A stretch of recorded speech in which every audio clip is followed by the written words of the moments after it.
আর একটা বিশেষ গুণ রয়েছে, সেটা এটাই যে লোহাকে আপনি অন্য কোনো ধাতু দিয়ে কাটতে পারবেন না।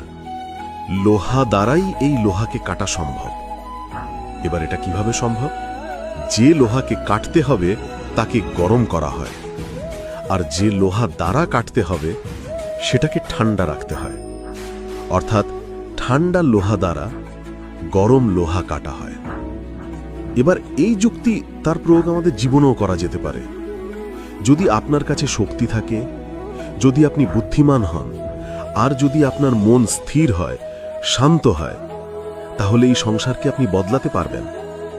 কিন্তু যদি আপনি শক্তিশালী হন, বুদ্ধিমান হন, কিন্তু আপনার মন অস্থির হয়, আপনার মন স্থির না থাকে, কোথায় কোথায় আপনি লেগে যান, তাহলে আপনি কখনোই সংসার বদলাতে পারবেন না। যদি পরিস্থিতিকে নিজের মতো গড়ে নিতে হয়, তাহলে ধৈর্য, সংযম এবং স্থিরতার শীতলতাকে আপন করে নিতে হবে। আসুন আমার সাথে ভালোবেসে বলুন, রাধা রাধা। মহাভারতে অনেক যোদ্ধারা অংশগ্রহণ করেছিলেন। সবাই ছিলেন শ্রেষ্ঠ কুলের।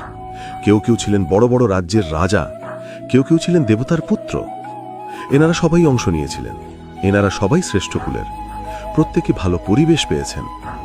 কিন্তু সেখানেই অন্যদিকে ছিল বার্বরিক, অসুর পুত্র বার্বরিক। এবং এই অসুর পুত্র বার্বরিকই এই সময় দাঁড়িয়ে ভগবান রূপে স্থাপিত হয়ে আছেন। পুজো করা হয় তাকে।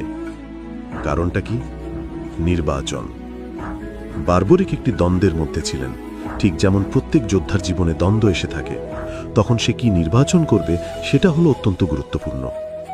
বার্বরিকের কাছে এত শক্তি ছিল যে একটি মাত্র বাণ প্রয়োগ করে সবাইকে নাশ করতে পারত।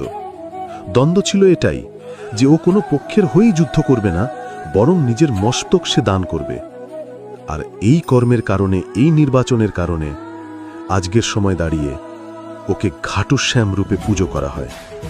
মনে রাখবেন, শুধু আপনার ব্যক্তিত্ব গুরুত্বপূর্ণ নয়, আপনি কোথা থেকে আসছেন, কোন কুলে আপনার জন্ম, শুধুমাত্র সেটা গুরুত্বপূর্ণ নয়। সবথেকে বেশি গুরুত্বপূর্ণ হল আপনার কর্ম, আপনার নির্বাচন। আসুন আমার সাথে ভালোবেসে বলুন, রাধা রাধা। পুরাণে আমরা দেখেছি যে মাতা পিতা কতটা মহান হতে পারেন। কিভাবে শ্রীগণেশ নিজের মাতা পিতাকে পরিক্রমণ করলেন এবং পরম পূজনীয় হয়ে উঠলেন। কিভাবে ভক্ত শ্রবণ নিজের অন্ধ মাতা পিতাকে তীর্থযাত্রায় নিয়ে যাবেন বলে নিজের কাঁধে ওনাদের বসালেন এবং বয়ে নিয়ে গেলেন। এরকম অনেক অমূল্য শিক্ষা আমরা লাভ করে থাকি পুরাণ থেকে। কিন্তু এসব কথা হলো পুরাণের কথা।